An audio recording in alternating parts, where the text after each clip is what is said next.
বন্ধুরা, আগের প্রতিবেদনেই আপনাদের জানালাম যে আজকে কোর্টে কিছুটা হলেও স্বস্তি মিলেছে এবং সেখানে আমার উপর যে পুলিশি নিপীড়ন চলছে সেই ব্যাপারেই কোর্ট যে প্রাইমারি ডাইরেকশন দিয়েছে সেই জায়গাটা মোটামুটি বোঝা যাচ্ছে। কিন্তু সেই রায় সামনে আসার পর যে ভিডিওটা বানাচ্ছিলাম, সেই ভিডিও বানিয়ে আপনারা জানেন যে আমার সমস্ত কিছুই নিয়ে চলে গেছে, শুধু ওই পুরোনো ভাঙা ফুটো তিনটে মোবাইল পড়ে আছে, সুতরাং সেগুলো আপলোড করতে অনেক সময় লাগে। তো সেই আপলোডিং এ বসেইছি, হঠাৎ আমার স্ত্রী এসে জানালেন যে আবার পুলিশ এসেছে। গেলাম দরজায়, গিয়ে দেখি এক আধজন নয়, চারজন পুলিশ এসছে। তার মধ্যে একজন আবার বন্দুকধারী, একজন মহিলা পুলিশ, টোটাল চারজন পুলিশ এসছে। আমার নিচে সিকিউরিটিকে জানিয়েছে, সিকিউরিটি সঙ্গে করে নিয়ে এসছে এবং তারা আবার এসে দরজায় ঠকঠক করছে। অর্থাৎ জায়গাটা কার্যত পরিষ্কার হয়ে যাচ্ছে যে ঘটনাটা আমার মনে হচ্ছে যে আমার উপর পুলিশি নিপীড়ন চলছে, মুখ বন্ধের জন্য চেষ্টা চলছে এবং সেই জন্য আইন কানুনকে বুড়ো আঙুল দেখিয়ে পুলিশের যে জায়গা সেটাই চলছে। আজকে যে পুলিশগুলো এসছে তাদের মধ্যে যে অফিসার এসেছিলেন, আমার সঙ্গে কাজ ছিল, কি কাজ ছিল সেটা আমি বলছি, কেন এসেছিল সেটা আমি বলছি। তার প্রপার ইউনিফর্ম রয়েছে এবং ব্যাজ রয়েছে, আইডি কার্ড রয়েছে। একজন বন্দুক নিয়ে এসছে, গাদা বন্দুক দেখা যাচ্ছে, সেই ছবিও আমার স্ত্রী তুলে রেখেছেন, আমার কাছে আছে সেই ছবি, প্রয়োজন হলে সেটা আমি দেখাতে পারি। তো তার না আছে কোনো নেম প্লেট কিচ্ছু নেই, কোনো আই কার্ড নেই।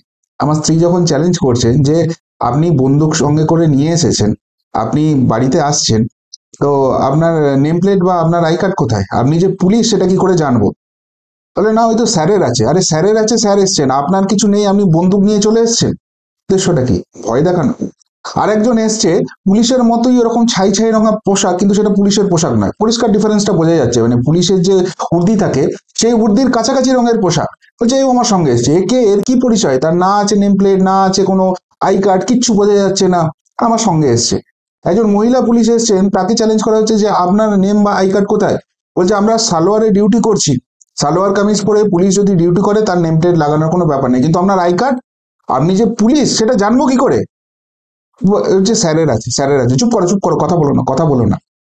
অর্থাৎ উদ্দেশ্য সেই পরিষ্কার যে শুদ্ধশীলের নামে গোটা রাজ্য জুড়ে ঘুরে ঘুরে ঘুরে ঘুরে কেস করিয়েছি, বিভিন্ন থানায় ডাকবো, ডেকে হ্যারাস করব, দরকার হলে অ্যারেস্ট করব। সেইটা করেও কোনো রকম কিছু হচ্ছে না, থামছে না বেটা। এরপর একটা থানা থেকে একটা লোয়ার কোর্টে গিয়ে অর্ডার বার করে এসে ওর বাড়ি থেকে সমস্ত কিছু নিয়ে চলে গেছে যাতে ও কাজটা না করতে পারে। আর সেই সমস্ত কিছু নিয়ে চলে যাওয়ার পরেও ওই ভাঙা ফুটো মোবাইল আছে, সেইগুলো দিয়ে বেটা এখনো কথা বলে যাচ্ছে। আর শুধু কথা বলছে না, সেই কথা লক্ষ লক্ষ মানুষ শুনছে, তারা কমেন্ট করছে। তাই এর মুখটা বন্ধ করা যাচ্ছে না। আচ্ছা, কি চাইছেনটা কি? গ্রেপ্তার করবেন তবে ছাড়বেন? মানে ওই বলেছিলেন না মুখ্যমন্ত্রী, অনেক হয়েছে শোকটোক, অভয়ের জন্য কিসের প্রতিবাদ, এবার ছাড়ো, ছেড়ে উৎসবে ফেরো। সেইদিনকে শুদ্রশীল বুক বাজিয়ে বলেছিল যে না, আমার বোন চলে গেছে, আমার বোনের জন্য যতদিন না জাস্টিসটা পাচ্ছি, অভয় আমার বোন, আমি কোনো উৎসবে ফিরবো না। হ্যাঁ, পুজোয় যাব, মা দুর্গার পায়ে অঞ্জলি দেব, কিন্তু কোনো উৎসব আমি করব না, উৎসব করতে পারবো না, কেননা আমি এখনো মানুষ। আর সেই জন্য সেইটা অপরাধ হয়ে গেছে, সেইটার জন্য মুখ বন্ধ করার জন্য একটা একটা কেসে তো ধাক্কা হলো। সেখানে যদি আপনারা যে অভিযোগগুলো করেছিলেন, যে প্রসিডিওরে ডেকে পাঠিয়েছিলেন, সেটা যদি সত্যি হতো, সেটা যদি আইন মোতাবেক হতো, আজকে কি মহামান্য কোর্ট বলতো যে ইমিডিয়েটলি এগুলো স্টপ করো, নেক্সট হিয়ারিং এ যারা অভিযোগ করছে তাদেরকে ডেকে পাঠাও কোর্টে, তাদের সঙ্গে কথা বলবো কেন এই অভিযোগ করেছে? তাহলে আজকে কেন এইভাবে চলে এলো? এবং যেদিনকে এই রায়টা হলো, যেদিনকে এই শুনানিটা হলো, তার পরে পরেই কেন চলে আসতে হলো? ব্যাপারটা পরিষ্কার হয়ে যাচ্ছে না। যে মুহূর্তে, দেখুন টাইমিংটা ভালো করে ফলো করুন, যে মুহূর্তে কোর্টে হিয়ারিংটা শেষ হলো এবং সেখানে মাননীয় বিচারপতি এই রায় দিলেন, এই ডাইরেকশন দিলেন যে 4ই অক্টোবর অব্দি শুদ্ধশীল ঘোষের বিরুদ্ধে কোনো স্টেপ নিতে পারবে না, এই এফআইআর এর ভিত্তিতে কিছু করতে পারবে না, এবং যারা 1লা অক্টোবর আমরা নেক্সট হিয়ারিং করছি, যারা এই কমপ্লেনগুলো করেছো তাদেরকে কোর্টে আসতে হবে, এই কথা বলে দেওয়ার পরই সাথে সাথে নোটিশ পাঠিয়ে দিতে হলো। কিসের জন্য, কি নোটিশ? অবশ্যই পুরোটা ব্যাখ্যা করছি, আপনারা শুনুন, তারপর আপনারাই বিচার করে দেখুন পুলিশ এই রাজ্যে কি চালাচ্ছে এবং সত্যিই তারা আইন মোতাবেক কাজ করছে, নাকি উদ্দেশ্য একটাই, যে করে হোক শুদ্ধশীলকে গ্রেপ্তার করতে হবে, তাকে জেলে পুরতে হবে, তার মুখটা বন্ধ করতে হবে। কেস করে হয়নি, ওর বাড়ি থেকে সমস্ত কিছু নিয়ে চলে গিয়ে হয়নি, তাই এবার একটা নতুন হ্যারাসমেন্টের পন্থা বেরিয়ে গেল। নমস্কার প্রিয় বন্ধু, মিডিয়ায় আপনাদের স্বাগত এবং আপনারা দেখছেন প্রিয় বন্ধু বাংলা, সত্যের সন্ধানে সর্বদা আমি শুদ্ধশীল। বন্ধুরা, যেটা জানালো সেটা হচ্ছে লোকাল থানার পুলিশ এসছে এই নোটিশ সার্ভ করতে। আজকে আর এক কপি এই যে নোটিশ, দুপাতার এক নোটিশ দিয়ে গেল। ঠিক আছে, এই নোটিশ দিয়ে গেল। কোন থানা, কি ব্যাপার? যেটা বলছে যে কালনা থানা, পূর্ব বর্ধমানের যে কালনা থানা, যারা এসেছিল আমার বাড়ি থেকে সমস্ত কিছু নিয়ে গেছে। সেদিনকে আমি ওই যারা এসেছিলেন, মানে শেষ অব্দি তো বোধহয় 20-22 জন পুলিশ ঢুকে পড়েছিল বাড়িতে। 5-6 জন আমার স্ত্রীকে ঘিরে রেখেছেন, 5-6 জন আমাকে করে রেখেছেন, আর বাকি 10-12 জন গোটা বাড়িতে যা খুশি তাই করে বেরিয়েছেন। আমরা প্রথমেই ঢোকার সময়, সেটা ভিডিও রেকর্ডিং আছে পুলিশের কাছে, পুলিশ সেটা দেখাবে কিনা জানি না, যে আপনারা কতজন ঢুকবেন। বললাম আমরা 5 থেকে 7 জনের টিম ঢুকবো, 2 জন ভিডিওগ্রাফার থাকবে, তার মধ্যে মহিলা পুলিশ থাকবে, আইও থাকবে, এবং আমাদের যেহেতু এটা সাইবার ক্রাইমের ব্যাপার হয়েছে, সাইবার সেলের 1 না 2 জন থাকবে। 5-7 জনের জায়গায় প্রথমেই 10-12 জন ঢুকে গেল, এবং তারপর ধীরে ধীরে কে কখন ঢুকছে, কে কখন বেরোচ্ছে, কি বাড়িতে ঢুকিয়ে রাখছে, কি নিয়ে চলে যাচ্ছে, আমি কিচ্ছু জানি না। তো আমি তখন জিজ্ঞেস করেছিলাম যে এই ধরনের কেস তো আগেও হয়েছে, আপনারা যেটা করেছেন, প্রথমে 41-এর নোটিশ সার্ভ করেছেন। কেননা যে ধারাগুলো লাগানো হয় সেই ধারাগুলো একটাও ওই 5 বছর 6 বছর ম্যাক্সিমাম জেল হয়, যদি আমি তাতে অপরাধী প্রমাণিত হয় 2 বছর 3 বছর 5 বছর 6 বছর এরকম জেল হয়। এবং ভারতের আইন যেটা বলছে যে যদি 7 বছর একদিন, মানে আমি যেটুকুনি এখনো অব্দি এদের সঙ্গে লড়তে লড়তে শিখেছি, 7 বছর একদিন যদি কারোর সাজা হয় বা তার বেশি সাজা হয়, তাহলে তাকে পুলিশ গ্রেপ্তার করতে পারে। কিন্তু তার আগে, তার থেকে যদি কম হয়, তাহলে কিন্তু আগে 41-এর নোটিশ সার্ভ করে তাকে জিজ্ঞাসাবাদ করতে হয়, এবং সেখানে যদি তখন মনে হয় তখন তারা বাকি অ্যারেস্ট করুক বা অন্য যা স্টেপ করুক সেটা করুক। আপনারা আমাকে 41-এর নোটিশটা সার্ভ করলেন না, একবারে লোয়ার কোর্টের অর্ডার নিয়ে চলে এলেন আমার বাড়ি, সার্চ ওয়ারেন্ট, সার্চ করতে হবে। তো এটা কিরকম হলো? তখন আমাকে 3-4 জন অফিসার মিলে ঘিরে ধরে রীতিমতো ধমকাচ্ছে, তদন্ত কিভাবে হবে আপনি আপনি ঠিক করে দেবেন?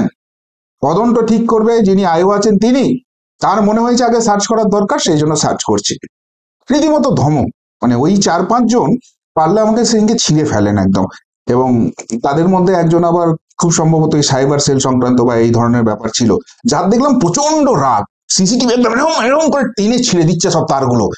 হ্যাঁ, এবং যখন আমরা মানে কার্যত হাত জোর করে রিকোয়েস্ট করছি আমি এবং আমার স্ত্রী যে সিসিটিভিটা নিয়ে যাবেন না, পারলে এসে ধাক্কা মেরে ফেলে দেয়, নিয়ে যেতে দেবে না, মানে যদি এখানে বাধা দেয় এদেরকে দেখে নেবো। মানে প্রচন্ড রাগ দেখলাম আমার উপরে। তিনি তদন্ত করতে এসেছিলেন না রাগ পোষাতে এসেছিলেন আমি জানি না। তো সেই 3-4 জন আমাকে সেদিন ধমক দিলেন যে কিভাবে কি হবে। তো যাক, সেই 41-এর নোটিশ তো দেয়নি আমাকে। আর সেই ব্যাপারই এখন 35(3) হয়ে গেছে বিএনএসএস এ। তো সেই নোটিশ, মানে 41-এর নোটিশ দিয়েছে, এবার ডেকে পাঠিয়েছে। কিন্তু মজার কথা হচ্ছে এই যে কালনা থানার অ্যাক্টিভিটি, কালনা থানা যে আমার বাড়িতে এইভাবে ঢুকেছে, সার্চ করে গেছে এবং সমস্ত কিছু নিয়ে গেছে, এবং সেই যে সিজার করেছে সেই সিজার লিস্ট কিন্তু আমাকে দিয়ে যায়নি। সেখানে আর কিছু অ্যাড হয়েছে নাকি পুরোটাই মডিফাই হয়ে গেছে, অন্য কোনো কিছু ঢুকে গেছে, কি হয়েছে আমি কিছুই জানি না।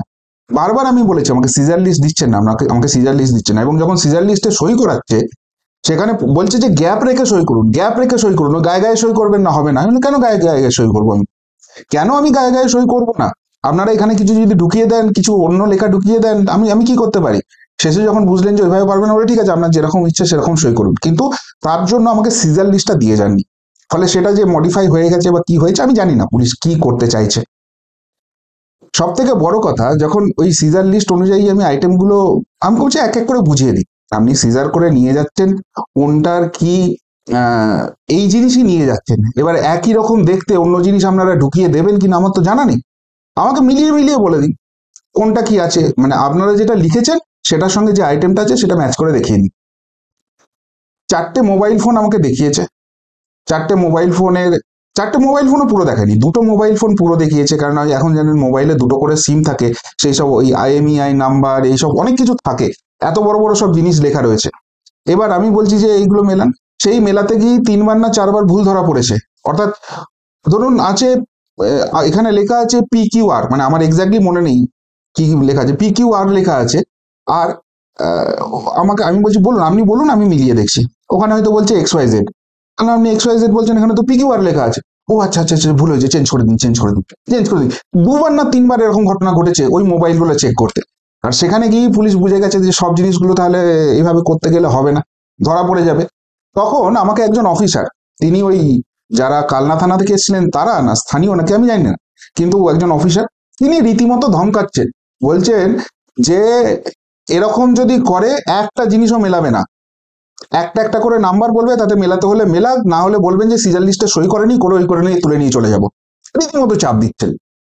ফলে জানি না কি জিনিস সেখানে ঢুকিয়েছে, কি জিনিস সেখানে করেছে আমার জানা নেই, কিন্তু তার পরিপ্রেক্ষিতে সেই জায়গাটার জন্য আমাকে এই নোটিশ পাঠিয়েছে, আমাকে নাকি কালনা থানায় যেতে হবে 48 আওয়ার্সের মধ্যে। এবার সব থেকে মজার কথা, এই যে ঘটনাগুলো ঘটেছে আমার মনে হয়েছে এগুলো অন্যায় হয়েছে, আমার সঙ্গে সঠিক হয়নি। আমি আইনের ঊর্ধ্বে নয়, আইনকে আমি সম্মান করি এবং আমি একজন ল অ্যাবাইডেন্ট পার্সন, এই জন্য আমি গর্বিত, আমি একজন ভারতীয় আইন মেনে চলা লোক। সুতরাং যদি পুলিশের মনে হয় যে আমি অন্যায় করেছি বা কারোর মনে হয় আমি অন্যায় করেছি, এফআইআর হবে। এবার যদি আমার বাড়িতে সার্চ করার দরকার হয়ে পড়ে, এগুলো তো ডিজিটাল এভিডেন্স, আমি কিছু ডিলিট ফিলিট করতে পারবো না, করলেও এখন সব বিভিন্ন রকম সিস্টেম আছে, সেখান থেকে বেরিয়ে যাবে কে কি ডিলিট করেছে না করেছে। ওই বড় বড় যেসব তোলামূলের চোরগুলো ধরা পড়ছে তাদের সেগুলো সব বেরোচ্ছে। তাহলে এরা তো প্রথমেই আমাকে কোর্টে টানতে পারতো যে দেখুন এ অন্যায়টা করেছে, এর জন্য সমস্ত কিছু সিজ করতে হবে। তারপর যদি কোর্ট ডাইরেকশন দিত যে হ্যাঁ তোমরা পুলিশ ঠিক বলেছে, একদম ঠিক বলেছে, প্রচন্ড অন্যায় করেছে, এর সমস্ত কিছু নিয়ে এক্ষুনি টেস্ট করে দেখো, আমাকে ওই জায়গা থেকেই বোধহয় কোর্ট থেকেই বাড়িতে নিয়ে এসে সমস্ত কিছু সার্চ করে যেটা যেটা নিয়ে যাওয়ার নিয়ে যেতে পারতো। কিন্তু সেই জিনিসটা এরা করেনি। তার মানে খুব ভালো করে জানি যে এটা যেটা করছে সেটা আইন মেনে নয়, এটা কোর্টে গেলে আটকে যাবে। ওই জন্য কোনো রকমে এমন একটা দিন দেখে এসেছে যেদিনকে আমি কোর্টে যেতে পারবো না, তার পরের দিনও কোর্টে যেতে পারবো না, কোর্ট বন্ধ আছে, এবং সেখানে আমাকে জোর করে ফাঁক রেখে সই করতে বলা হচ্ছে যাতে অন্য কিছু ঢোকানো যায়। আমাকে সিজার লিস্ট দিয়ে যাওয়া হচ্ছে না যাতে সেটা মডিফাই করা যায়। আমি যখন যে জিনিসগুলো আছে সেগুলোকে মেনটেন করতে চাইছি, সেগুলো আমাকে বুঝিয়ে বলুন, আমার জিনিস নিয়ে যাচ্ছেন, যে জিনিসটা নিয়ে যাচ্ছেন সেটাই আপনারা লিখেছেন, সেখানে ভুল ধরা পড়ছে, তা সত্ত্বেও আমাকে সমস্ত কিছু মিলিয়ে দেখিয়ে নিয়ে যায়নি।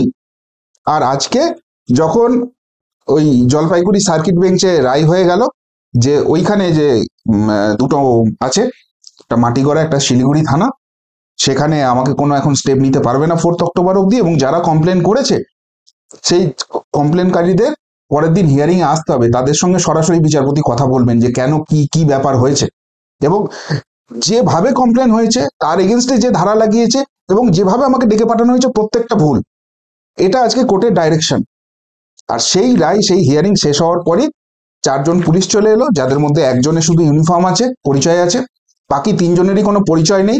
একজনের উর্দি পুলিশের কাছাকাছি কিন্তু পুলিশের উর্দি নয়, একজন বন্দুক নিয়ে এসছে যার আইডেন্টিটি সে ডিসক্লোজ করছে না, কোনো ব্যাজ নেই, কোনো রকম কোনো পুলিশের ট্যাগ নেই, কিচ্ছু নেই, পুলিশের মতো একটা পোশাক পরে চলে এসছে।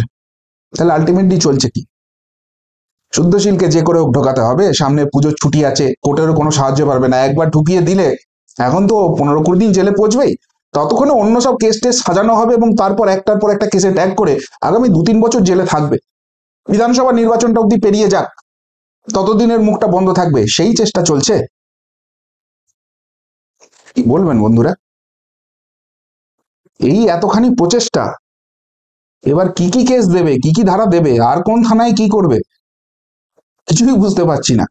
কিন্তু একটা জিনিস বুঝতে পারছি, ভয়টা পেয়ে গেছে মুখ বন্ধের, সেই জন্য এই রকম আপ্রাণ চেষ্টা হয়ে যায়।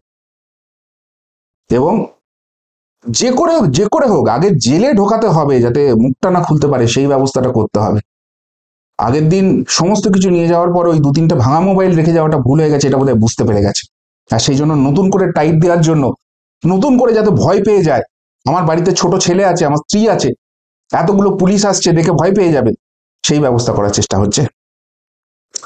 কি বলবেন বন্ধুরা? চলে যাই কালনা থানায়, গ্রেপ্তার করে নিক, নাকি সোজা লালবাজারে গিয়ে বলি, না কোথায় বসেন এই পুলিশের যিনি ডিজি আছেন সেখানে গিয়ে বলুন চলুন চলুন অনেক হয়েছে, এসব হাঙ্গামা করে আপনাদেরও সময় নষ্ট, আমাদেরও সময় নষ্ট, জেলে ঢুকিয়ে দিন, আর কথাবার্তা বলবো না, নাকি ওই টালির চালায় গিয়ে একদম মুচলেখা দিয়ে দিই, এবার থেকে আপনাদের হয়ে জয়ধ্বনি করব, এই কেস ফেস সব উঠে যাবে, আর তারপর অন্য কিছু চলে আসতে শুরু করবে বাড়িতে, নাকি সেই কাজ করব? নাকি এই যত অত্যাচার হোক, যত অন্যায় হোক, যত পুলিশের এরকম উৎপীড়ন হোক, দাঁতে দাঁত চেপে যে লড়াইটা করছি, আপনারা যেভাবে পাশে আছেন, আপনাদের সেই সমর্থন নিয়ে সেই কাজটাই করে যায়। এগুলো যেগুলো আসছে এগুলো পুরস্কার, এই পুরস্কারের জন্য এগুলো আমার স্বীকৃতি, এগুলো হচ্ছে বলে আমি ঠিক পথে আছি এই জায়গাটা প্রমাণিত হয়ে যায়। কি বলবেন বন্ধুরা, পুলিশ আজকে সঠিক কাজ করলো একদম? এইভাবেই করা উচিত, নাকি আমি যেটা ভাবছি সেটাই ঠিক? উত্তরটা অবশ্যই কমেন্ট বক্সে কমেন্ট করে জানাবেন। এমনকার মতো এখানেই শেষ করলাম, ফেরত আসছি নতুন প্রতিবেদন নিয়ে খুব তাড়াতাড়ি।